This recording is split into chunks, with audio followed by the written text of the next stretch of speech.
Assalamualaikum warahmatullahi wabarakatuh. Perkenalkan, nama saya Basir Ramadhani dari kelas FM 18D, nomor induk mahasiswa 10572119418. Baik, saya akan membahas tentang analisa fundamental saham Telkom. Yang pertama, kita masuk ke bisnis model dari saham Telkom. Kegiatan usaha bergerak di bidang penyelenggaraan jaringan dan jasa telekomunikasi. Kedua, dari sumber income berasal dari 4, yaitu cloud, ada fixed atau internet, ada mobile atau simpati, dan penyewaan tower. Untuk segmen usaha yaitu di Indonesia. Terkait kasus hukum, untuk saat ini tidak menemukan yang terkait dengan Telkom. Untuk kepemilikan saham dimiliki oleh negara sebesar 52,9% dan masyarakat sebesar 47,91%.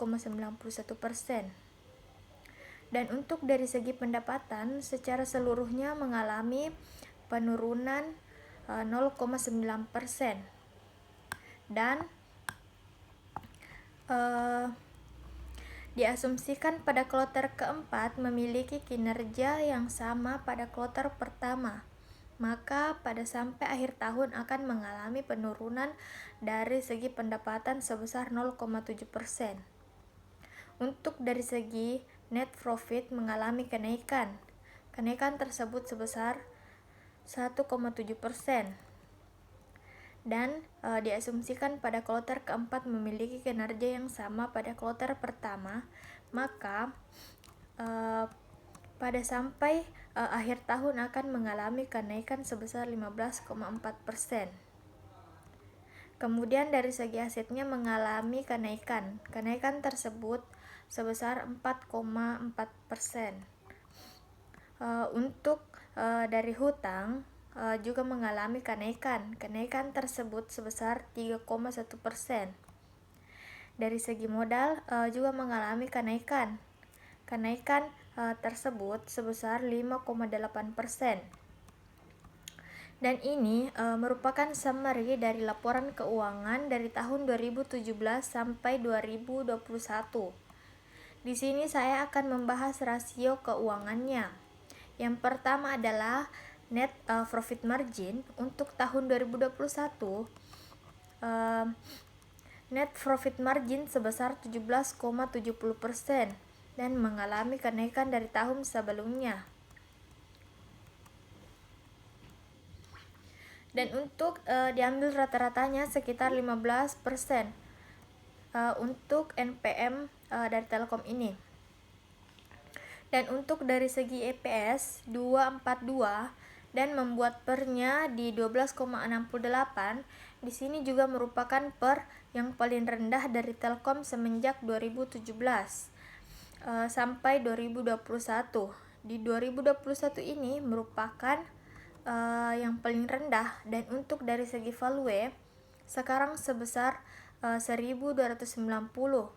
Dan dibandingkan dengan harga sekarang, maka kita bisa mendapatkan PBF-nya di 2,38 kali. Dan ini juga merupakan PBF yang paling rendah dari saham Telkom.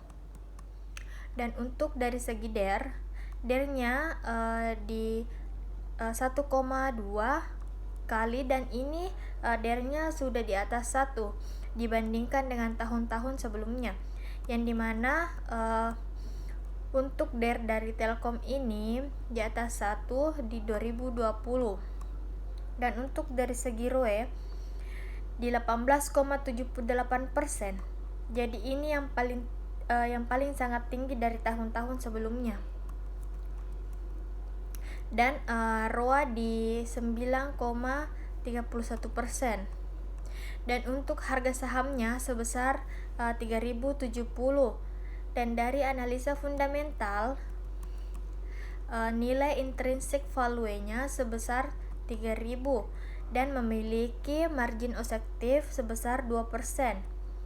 Dan kesimpulannya, dari produk dan jasa diberikan status oke karena dilihat dari perusahaan ini bisa bertahan 5-10 tahun ke depan.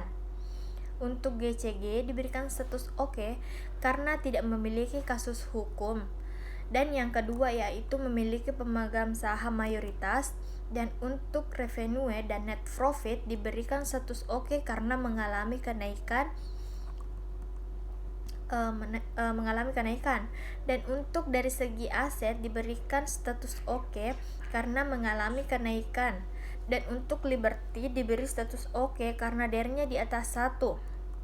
Untuk value no karena harga jual di atas harga jualnya. Selanjutnya yaitu untuk ROE diberikan status oke karena di atas 9%.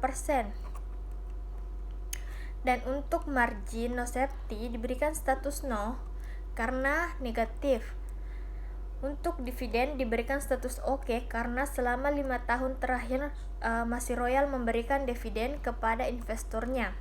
Jadi secara fundamentalnya sangat bagus dan dari segi Liberty-nya pun di atas 1. Baik, itulah yang sempat saya sampaikan. Assalamualaikum warahmatullahi wabarakatuh.